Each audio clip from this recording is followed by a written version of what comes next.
Assalamualaikum warahmatullahi wabarakatuh. Nama saya Nanda Aulia, saya dari Manajemen Dakwah B semester 7, Fakultas Dakwah dan Komunikasi, Universitas Islam Negeri Sumatera Utara. Nah, pada pembahasan kali ini saya akan membahas yaitu kedatangan jamaah haji di Arab Saudi dan keberadaan jamaah haji di Hotel Mekah dan Madinah. Stay tune ya, tonton sampai habis.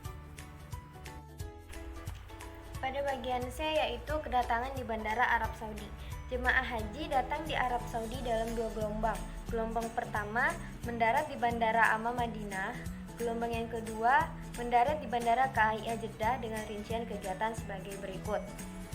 Gelombang kedua di Bandara King Abdul Aziz Jeddah. Saat tiba di Bandara King Abdul Aziz Jeddah, jamaah haji gelombang kedua dianjurkan untuk mengantri saat turun dari pesawat dengan tertib, memastikan tas, tentengan, dan paspor selalu berada dalam genggaman. Kemudian menuju ruang pemeriksaan imigrasi dengan tertib. Kemudian mengikuti petunjuk petugas imigrasi Arab Saudi dengan patuh dan mengantri dengan sabar. Dan selanjutnya memperhatikan tanda kamar mandi untuk laki-laki dan perempuan yang disediakan secara terpisah. Tanda kamar mandi atau WC untuk perempuan berjilbab dan tanda kamar mandi laki-laki adalah gambar laki-laki berjenggot atau bersorban. Menutup aurat dengan disiplin ketika masuk atau keluar dari toilet dan pastikan agar tidak ada barang yang tertinggal. Kemudian menekan keran air dengan pelan-pelan karena air akan keluar dan berhenti secara otomatis. Kemudian melaksanakan niat ihram bagi jamaah yang berhaji tamattu, berniat ihram haji bagi yang berhaji ifrad, dan berniat ihram umroh di asrama embarkasi.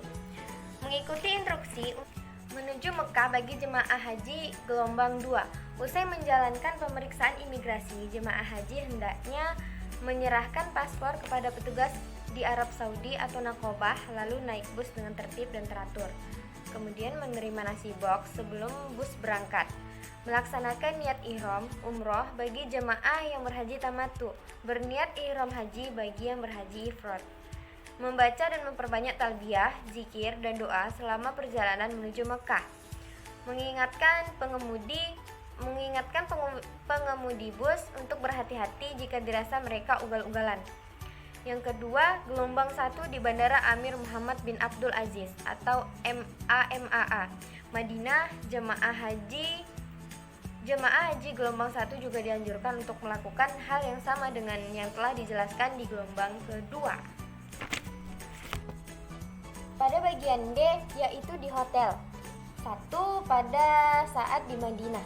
Selama di Madinah, jemaah haji dianjurkan untuk menjaga ketertiban saat turun dari bus dan menempati hotel yang telah ditentukan dengan teratur dan memaklumi pola penempatannya. Kemudian mengatur waktu secara efektif dan efisien untuk melaksanakan sholat 40 waktu atau arba'in di Masjid Nabawi karena waktu yang disediakan di Madinah kurang 8 hari ditambah dengan 12 jam.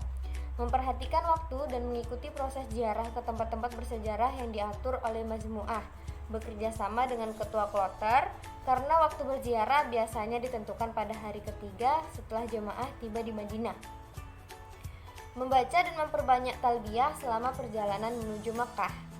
Yang kedua, selama di Makkah, seluruh jamaah haji dianjurkan untuk mempersilahkan setiap ketua rombongan turun dari bus saat tiba di Makkah untuk mendapatkan penjelasan tata cara pembagian kamar dari petugas haji dan akomodasi.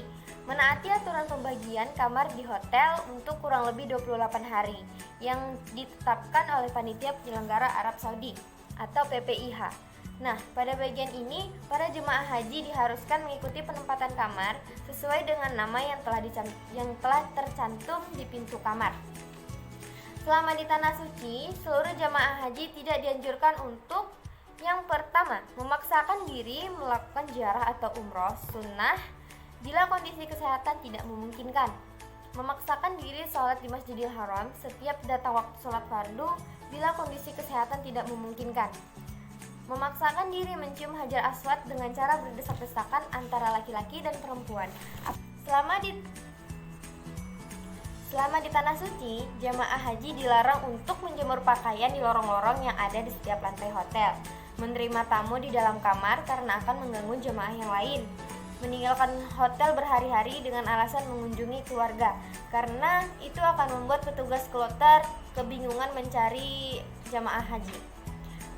Dan dilarang merokok di tempat yang dilarang. Atau yang terakhir yaitu memasak di dalam kamar tidur.